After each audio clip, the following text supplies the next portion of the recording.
What reason would make Holden shrink their most famous V8? This mystery lies in a single, almost invisible number, a threshold that separated glory from failure on the world's most unforgiving racetracks. The mighty Holden 5-litre V8 was forced to undergo a transformation, a shrinking that defied logic, that wasn't about fuel economy or emissions, yet it was necessary for its survival. This is a story of the muscle car built purely to cheat global race rules, and one that would go on to change Australian motorsport forever. To set the stage, let's go back to 1984 and begin with the VK Commodore. The Holden VK Commodore was produced from March 1984 to February 1986 and represented the penultimate model of the first generation Commodores, introducing a more modern, aggressive and sensible design. The VK series also introduced a more rationalised lineup with the base SL and the new executive models, which we'll return to later, targeting the fleet market. Then the Bellina, which replaced the SLX, and the new Calais, taking over as a top-tier luxury sedan from the previous SLE. Key exterior changes included the adaptation of plastic or polypropylene bumpers and a revamped glasshouse with a new rear quarter window. This created a 6-window design which departed from the previous 4-window layout, giving the impression of more size. The car featured a new 3-strip grille with updated rear lights, which spread across the whole width of the car's rear, split only by a connecting black panel. The standard dashboard incorporated a new square-dialed instrument cluster, but the top-tier Calais was exclusively equipped with the premium full digital instrument display. Engine options were the newly released 3.3-litre black straight 6, available with either carburettor, standard on most cars, or fuel injection, which used the Bosch LE Jedtronic multi-point fuel injection, which was optional. Due to complications concerning the fuel pump and its fitment into the VK, the fuel injection system's release was delayed until approximately 8 months after the VK's initial launch. The V8 lineup included the venerable 4.2-litre initially, but was quickly discontinued early in the VK's production run, effectively being replaced by the newer fuel-injected straight 6. There are also 2 versions of the 5-litre, one pushing 126 kilowatts and the other 177 kilowatts, a Brock version that would also go on to be replaced. There would also be a new kid on the block, but more of this later. Funnily enough, New Zealand received several unique VK variants, including the upmarket Commodore Royale and various models fitted with a smaller 1.9-litre 4-cylinder Starfire. It was also around this time that things were changing with the ATCC and at Bathurst, thanks to the FIA, or Fédération Internationale de l'Automobile, or International Automobile Federation. The core problems stem from the new International Group A touring car regulations to be implemented by the FIA. In mid-1983, CAMS, or the Confederation of Australian Motorsport, announced a major shift. Australia would replace their locally developed Group C racing rules, in effect since 1973, with the new International Group A regs on January 1st, 1985. This meant the 1985 Australian racing season, which began on Sunday, February 10th, would operate under these new international rules. This new set of motorsport regulations applied to production-derived vehicles intended for competition in touring car and rally racing. Did you know that prior to this regulatory change, HDT Commodores spanning the VC through VK models were collectively known as the Big Bangers during the Group C era? This switch to the International Group A regulations in 1985 would prove to have a profound and initially difficult effect on Holden's touring car racing program, forcing them to fundamentally change the design, production and competitive strategy for their flagship car, the Commodore. To meet the new racing rules, manufacturers were required to produce and sell a specific quota of homologation specials. These road cars were pre-equipped with all the necessary racing components, including body kits and engine upgrades, with the production minimum set at 5,000 for the base model and 500 for the Evolution models. Another of the Group A's problematic rules imposed a weight penalty on engines over 5 litres. Therefore, the long-serving 308 or 5 litre or 5.044 litre to be precise would obviously exceed the 5 litre limit. This meant it would be classified qualified in the over 5000cc class, so incurring a much heavier minimum race weight of 1,400 kilograms, rendering the Commodores uncompetitive. The solution was to get the car classified in the more competitive 4001 to 5000cc class, which had a more favourable minimum race weight of 1,325 kilos. This meant that Holden and HDT needed to get a smaller engine, but where and how would they get the smaller engine? To achieve this, both Holden and HDT engineers worked on the problem, finally finding a wild and radical solution. The idea was simple yet effective. Their answer: de-stroke the standard 5-litre V8, so reducing its capacity. Holden engineers, in conjunction with HDT, took the standard 308 V8 and modified it by slightly reducing the piston stroke by 1mm from the standard 77.8mm to 76.8mm. Although Ray Borrett was credited with developing the 4.9-litre unit, he worked in close collaboration with HDT's Peter Brock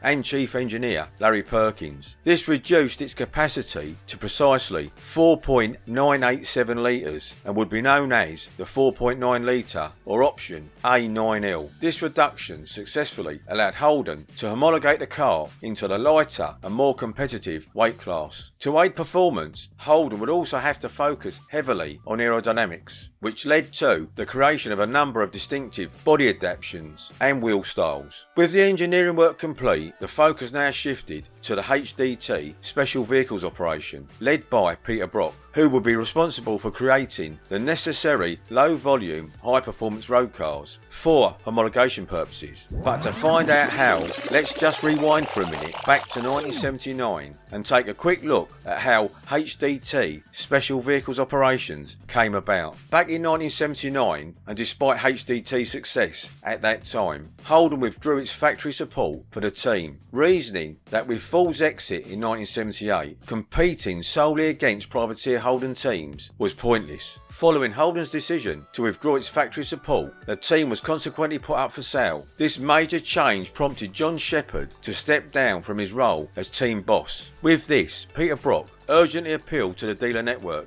for funding to save Holden's famous race team from imminent closure. Now, this is where Vin Keane steps in. As a sharp businessman within the Holden network, he argued that simply funding the race team would not yield dealers a sufficient return on their investment. This led to the idea of an HDT Special Vehicles operation, which provided a solution. Brock would modify V8 Commodores, and these enhanced vehicles would then be supplied directly to supporting dealers. The dealers could then sell these cars at a premium rate, generating sufficient profit to justify their continued funding for the race team. It was a simple, ingenious and mutually beneficial strategy. By doing this, Peter Brock, with the assistance of Vin Keane, managed to gain financial support from 54 Holden dealers across Australia. This support was secured by Brock's agreement to build and supply a special range of modified performance Commodores through them, so transitioning the operation into a true dealer team rather than a factory-backed squad. Keane also managed to secure the continued support of key sponsors, including Marlboro, who committed after Brock scored a dominant win at the 1980 ATCC opener in Tasmania, plus other sponsors like Castrol and Bridgestone. The first Brock Commodore prototype was a collaborative effort by Peter Brock, John Harvey and Vin Keane, and was developed in a service workshop at the United Motors Holden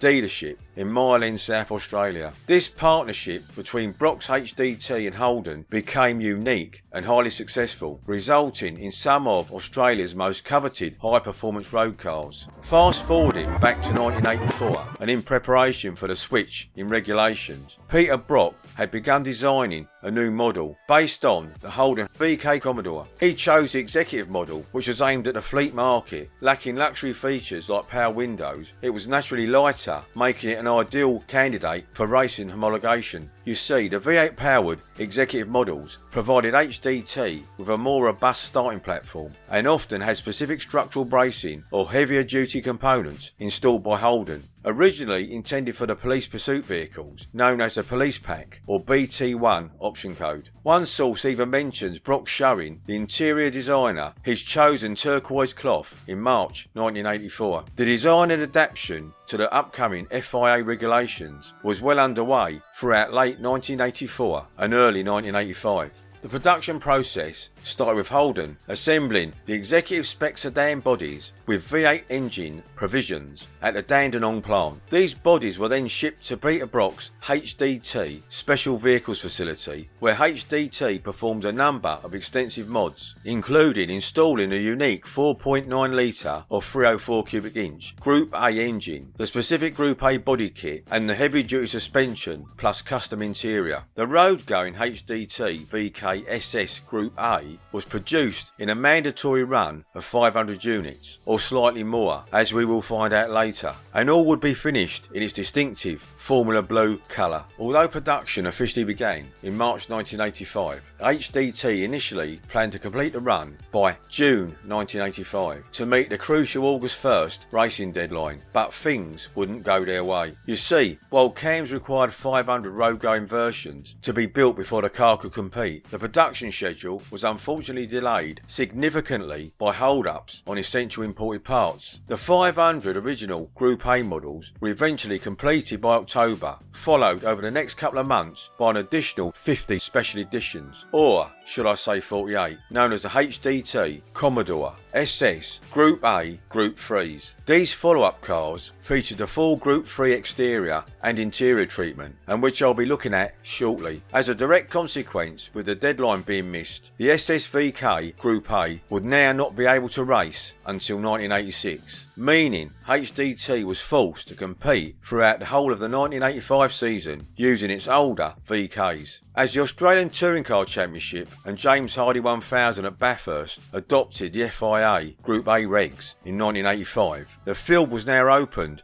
to both local and international competition. This instantaneously allowed powerful cars like the Jaguar XJS, which won that year, and the BMW 635 CSI, which finished second, to dominate the results, with another XJS and BMW 635 CSI finishing third and fourth respectively. The top Commodore, the Barry Jones number 41, took 10th spot. The performance gap with these cars was evident at the 1985 Bathurst 1000, where HDT driver John Harvey remarked that his personal road-going SS VK Group A was faster than the car he was attempting to race. The new car that would become known as the Blue Meanie would then go on to replace the Group 3 models as a HDT flagship model. Now, let's take a look at the car. As already discussed, the engine used was the newly created 4.9 litre or option A9L, an overhead valve V8 engine and painted in distinctive Holden red. The A9L utilised the same fundamental block as a standard L31 5 litre unit, but it featured the shorter stroke, unique crankshaft and strengthened internals to help achieve the crucial 4,987cc displacement required for international Group A racing rules. To maximise performance, Brock's modifications were extensive,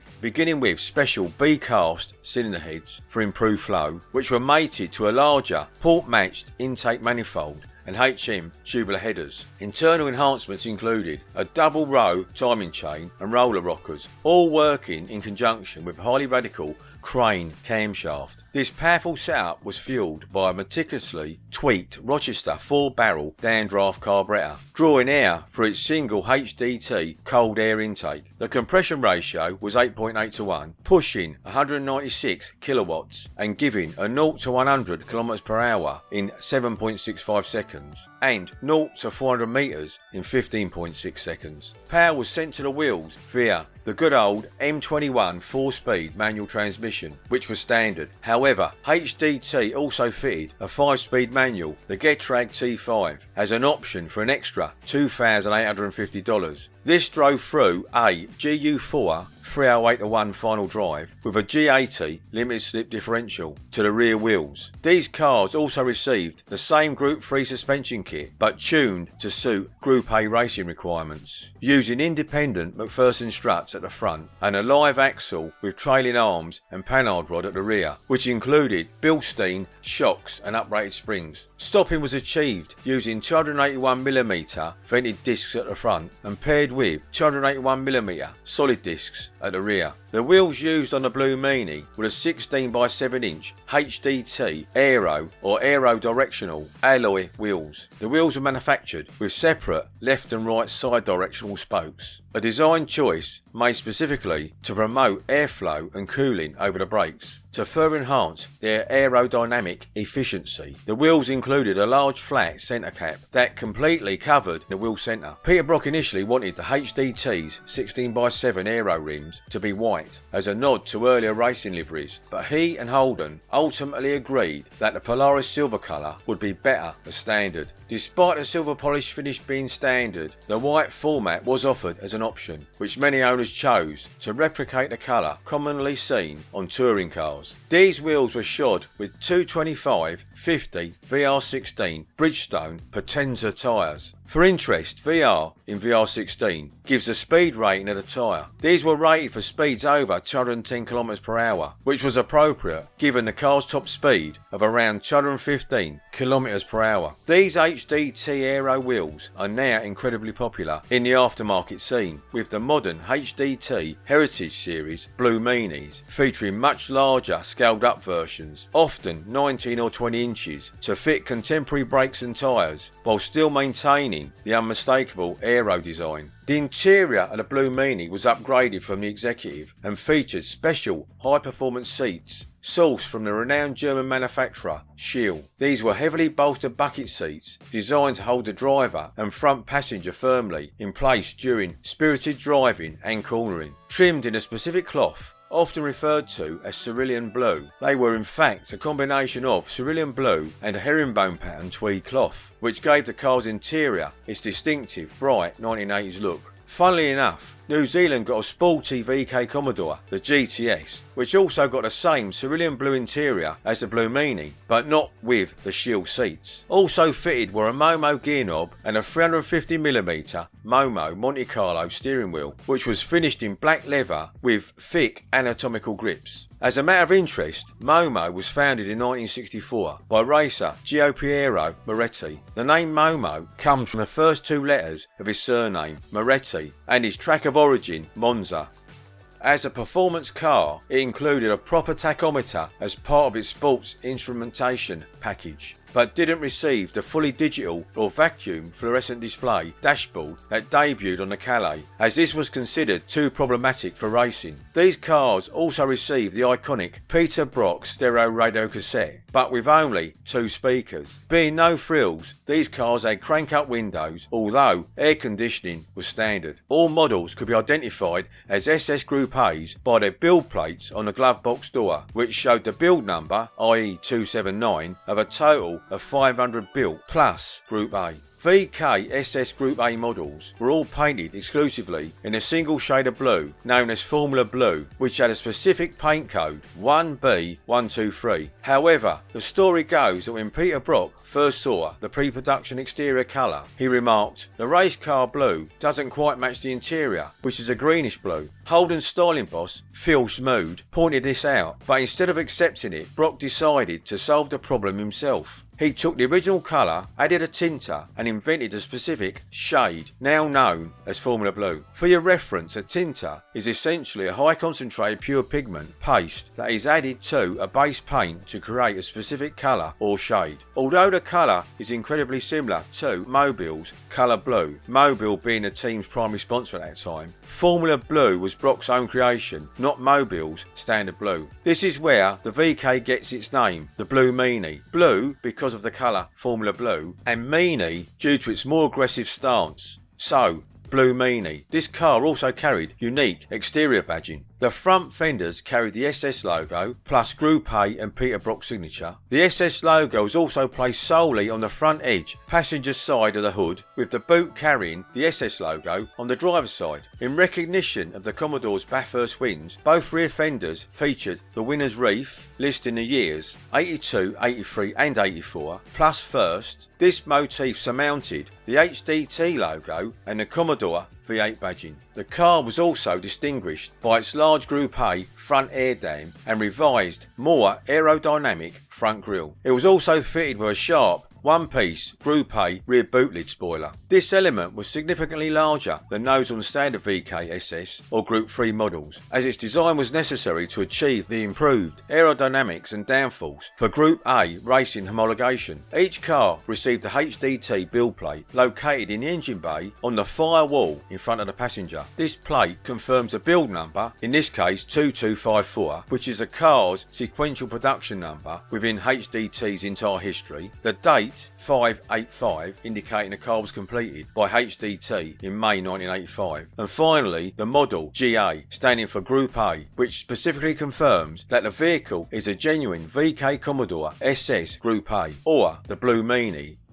A Blue Meanie can also be identified from its compliance plate from the following details: VK8VK19, which is the model code defining it as an executive, LV2 for the base 5 litre V8, GU4 for the 308/1 axle, plus M21 for the Aussie 4-speed, but most crucially the exclusive Formula paint code 1B123B, with B detailing the paint as solid. So with all these details, it confirms it was built by Holden as the base vehicle for the VK SS Group A homologation model. HDT vehicles were synonymous with Peter Brock, and his involvement gives these cars immense prestige. His personal car, which was build number 005, reflecting his signature 05 race number, sold at auction via Grays Online in May 2021. This sale achieved a remarkable price of $1,057,509 Australian dollars, setting a new record at the time for an Australian-made road car. Now that the Blue Meanie was finally homologated, it became available for racing from January the 1st, 1986, and would prove to be one of the fastest cars competing in Group A when it hit the tracks. The adoption of the Group A rules also meant that HDT was now also eligible to compete the Commodores worldwide. The VKSS Group A's first major success was a decisive first and second place finish at the Nissan Mobile 500 on the Wellington Street Circuit in New Zealand, driven by an historic pairing, the previously unthinkable team-up of racing rivals Peter Brock and his new co-driver Alan Moffat. The Pukakao 500, the second race of the New Zealand series, was held a week later. Unfortunately, the HDT car, driven by Peter Brock and Alan Moffat, retired from the event after 61 laps due to engine failure. The race was ultimately won by their teammates John Harvey and his new team engineer Neil Lowe, driving a sister Mobile Holden dealer team VK Commodore. As the HDT VKSS Group A could now compete internationally, HDT capitalised on this by sending two factory-backed cars overseas for Brock and Moffat to contest the 1986 FIA Touring Car Championship. Privateer Alan Grice and Graham Bailey also campaigned a Les Small prepared VK in Europe, successfully leading several races. This model saw action in some major European Championship rounds, including the gruelling Spa 24-hour race with Brock, Moffat and Harvey. While at Spa, Alan Grice suffered a broken seat. After HDT refused to provide a spare, he famously resolved the issue by loaning one from Tom Walkinshaw's unused TWR display car. Walkinshaw's team were running the Robo Vitesse in the ETCC. Grice drove the roadways VK Commodore Group A in several rounds of the ETCC, including the Hockenheim event. While at Hockenheim, Grice found himself up against the Volvo 240 Turbo with reigning European Touring Car champion Thomas Lindstrom and F1 driver Johnny Chiotto. Grice's highlight occurred while driving the Roadways Commodore. He set a new lap record at Hockenheim, a remarkable achievement for an Australian car in European racing. Back in Australia, the VK's greatest achievement was delivered at the James Hardy 1000 at Bathurst in 1986, where the car secured a dominant first and second place finish, with the victory victory going to privateer entry Alan Grice and Graham Bailey in the iconic number 2 Chickadee VK. They were followed by the Mobil sponsored number 3 car driven by John Harvey and Neil Lowe, with Alan Moffat and Peter Brock's 05 finishing 5th. VKs also took most of the following spots. Thanks to Group A, the field in 1986 was highly diverse, featuring entries from various classes including a large contingent of turbo cars alongside the more traditional V8s. Notable competitors during this season included the formidable Volvo 240 Turbo, Nissan Skyline DR30, Jaguar XJS, Ford Mustang and the BMW 635 CSI. While Holden's naturally aspirated V8 Commodores were competitive early in the Group A era, 1985 to 1987, the international field quickly evolved. The rules allowed for more powerful, lighter turbocharged engines like the Ford Sierra Cosworth RS500 and later with all-wheel drive technology like the Nissan Skyline GTR. It was now that the Commodore struggled to match the raw speed and sophisticated technology of its turbo rivals, leading to reduced success until another rule change in 1993, which would favour the domestic V8 formula or V8 supercars. However, the road-going homologation cars were somewhat different to the race-going siblings. While the road car was already a handful, the VK Commodore SS Group A race car, though visually similar to its road-going Blue Meanie sibling, was another level. Beneath the surface, this was an entirely different machine, designed exclusively for sustained maximum performance on the track. The most significant changes were centred on power and durability. The 4.9 litre V8 engine, although fundamentally retained for homologation, was pushed far beyond its street limits. It featured extremely high compression, a dry sump lubrication, heavily ported cylinder heads and a race spec exhaust, boosting output from the road car's 196 kilowatts to well over 300 kilowatts. The engine was paired with a specialised close ratio racing transmission, generally a Borg-Warner T5, designed for instantaneous shifts and durability under sustained high-speed use. To handle this massive power and the demands of circuit racing, the car's chassis and suspension were totally overhauled. The body was seam welded to vastly improve its structural rigidity, and the soft road-tuned Bilstein suspension was replaced with rock-hard adjustable racing components like rose joints and stiff anti-roll bars. Furthermore, the standard road brakes were swapped for massive ventilated race-spec discs and calipers to ensure consistent fade-free stopping power. The interior was stripped down to reduce weight while retaining all necessary components to adhere to regulations. This included installing front racing seats, a comprehensive roll cage and a fire suppression system to comply with safety standards. Beyond the original VK SS Group A, a number of other models have adopted the Blue Meanie nickname, so let's check them out. Another car worth mentioning was the Commodore VK Group A Group 3, or Group A3 as it became known, and is considered the most desirable of the versions. This was essentially the Group A engine and performance components fitted into the Group 3 body and trim specification, and again using the A9L 4.9 litre, including a 308:1 rear axle, enabling a top speed of up to 215 km per hour, but this time combined with the more refined Berliner platform and featuring a larger 90 litre fuel tank. It also used a 4-barrel Rochester carburettor and port-matched inlet manifold, plus HDT cold air induction with a chrome air cleaner lid. While the Group A3 was standard with the M21 4-speed transmission, it could also be optioned with a highly desirable T5 Getrag 5-speed manual transmission. Listed as before as a 2,850 option, with only 23 customers choosing to have the T5 fitted. The braking system utilised a power-boosted split-circuit hydraulic system, featuring 281mm vented front discs and 281mm solid rear discs with ducted cooling, virtually eliminating brake fade. The suspension upgrades included a 27mm diameter front roll bar. Standard wheels were the 16x7-inch HDT aero rims with 225x50x16 Pirelli P7 tyres, while optional were the 16x7 or 16x8-inch Momo style rims. Despite being based on a better appointed Berliner, the Group A3 received full instrumentation. The car initially omitted certain creature comforts such as power windows and mirrors, referred to as no electrics at the time, in order to maintain its dedicated performance focus. The Group A3 received tinted tail lights and could also be appointed with a distinctive rearward facing bonnet scoop. Its performance was 0 to 100 km per hour in 7 seconds, a top speed of 215 km per hour with a quarter mile time of 15.54 seconds. The interior boasted boasted shield seats with padded inserts, the Momo steering wheel and gear knob, and glove box with UDT logo on it. 50 units were planned, but ultimately only 48 models were produced. Following Peter Brock's unfortunate split with Holden in 1987, the concept of a factory-endorsed special vehicles operation evolved into its successor, Holden Special Vehicles, which continues the legacy today. However, this brand has transformed to their current role of taking imported vehicles like US market Chevrolets and professionally converting them from left-hand to right-hand drive. The HDT brand itself was later taken over by Peter Champion in 2007, a year after Peter Brock's untimely death. Peter Champion's HDT will continue the Blue Meanie legacy based on later model Commodores like the VE and VF to replicate the famous car in both look and spirit. From 2007, Peter Champion's HDT will create many homages to the Blue Meanie. Here are just a few with some oddities thrown in, but this is by no means an exhaustive list. In October 2009, HDT launched their new generation Blue Meanie as a modern alternative to the HDT's original model. Unveiled by Bev Brock, this model, a tribute inspired by Peter Brock's famous 1985 VK Group A Commodore, kicked off HDT's Heritage Series revival. Based on the VE Commodore SSV, this car is finished in the exact Formula Blue paint of the original. It was visually styled to replicate the iconic VK Group A, featuring modern reproductions of the single slot grille, the Group A style rear wing, and the classic turbine style aero wheels, available in either polished silver or white. The front fenders carry the SS and Group A logos, positioned above the number 05, honouring Peter Brock's iconic and now retired racing number. Mechanically, it uses the 6-litre V8, which has been upgraded by HDT with a special camshaft, high performance exhaust and ECU tune, resulting in a claimed output of 350 kilowatts. Like the original, superior handling was achieved through high performance Bilstein coilover suspension. The interior was retrimmed with HDT embroidered leather seats and carbon fibre highlights. Optional features included a supercharger upgrade and a special 4-seat leather interior. For exclusivity, HDT strictly limited production to 250 units, with all cars featuring a unique identifying build plaque. For example, this specific car is number 50 of the 250 built, again displayed alongside the SS and Group A logos and above the main HDT badge. As of making this video, it appears that only 92 of these originally planned 250 cars have ever been produced. It would be interesting to know if this is correct or not, so if anyone out there can shine some more light on this, it would be greatly appreciated. Launched in 2013 to coincide with the VF Commodore's debut, the Ute was the first of the 30th anniversary specials, limited to just 30 units, one for each year. It featured the full complement of retro Group A styling, including the functional bonnet scoop and white aero wheels, all finished in perfect blue, RPO code 988J. As a new take on Formula Blue, Perfect Blue retains the original vibrant shade while utilising modern metallic flake technology and a durable clear coat system to gain a depth and sparkle that the solid Formula Blue did not possess. Performance came from a naturally aspirated 6-litre V8 and modified by HDT. The sedan was released in 2015 to mark the exact 30th anniversary, also restricted to 30 highly exclusive units. This model received the most significant power upgrade. The 6-litre V8 was fitted with an Eaton 4-lube supercharger, boosting output to a massive 475 kilowatts. Visually, it was a faithful replication of the VK Group A, complete with the aerodynamic grille and iconic aero white wheels. Then came the wagon variant, also limited to 30 units, which provided a unique blend of practicality and high performance heritage. It incorporated all the distinguishing visual features of the sedan and the Ute, including the perfect blue paint, aero wheels and Group A tribute styling, while utilising the sports wagon platform. Performance wise, the wagon used the 6-litre V8 with an HDT performance package, offering a claimed power output ranging from 270 kilowatts up to 350 kilowatts, depending on the specific tune requested by the customer. The VK Commodore Blue Meanie was an undisputed automotive icon whose DNA clearly lives on today, inspiring many other high performance variants that serve as true homages to its greatness. Production of the original Blue Meanie ran from March 1985 to February 1986, although 500 units were originally planned, but due to an apparent mix-up in orders, Commodores, 502 units were actually built. Of these 502 units, around 25 went off to New Zealand, and this doesn't include the 48 models that were kitted out as Group A, Group 3 race specials. Production of Group A Commodores continued until the VN series in 1992. The Group A racing category itself was then discontinued in 1993 to make way for yet another change in regulations, ushering in the era of the V8 supercars. The VK Commodore SS Group A, universally known as the Blue Meanie, defined by its signature Formula Blue colour and developed by Brock to align with mobile sponsorship, with its low and aggressive stance, stands as one of the most significant and collectible Australian performance cars, often listed among the chosen ones, alongside legends like the Tirana GTR XU1, E49 Charger and the GTHO Falcons. It was the first model to carry the Group A designation for Holden, but its creation was born purely out of racing necessity under the new FIA regulations adopted in 1985. Faced with a mandatory weight penalty under the new Group A rules, Holden and HDT collaboratively de-stroked the standard 5-litre V8 to the new 4.9-litre or 4,987cc V8. This simple but clever engineering feat resulted in a 196 kilowatt V8 engine that gained its crucial competitive weight advantage, necessitating the production of 500 road-going homologation specials, with 502 actually going on to be built. The VK Commodore holds the unique distinction of winning the Bathurst 1000 under both the old Group C 1984 and the new Group A 1986 rules, and establishing its legacy with HDT. The VK Commodore SS Group A was more than just a car. It marked the beginning of a lineage that would go on to dominate both the Bathurst 1000 and the Australian Touring Car Championship.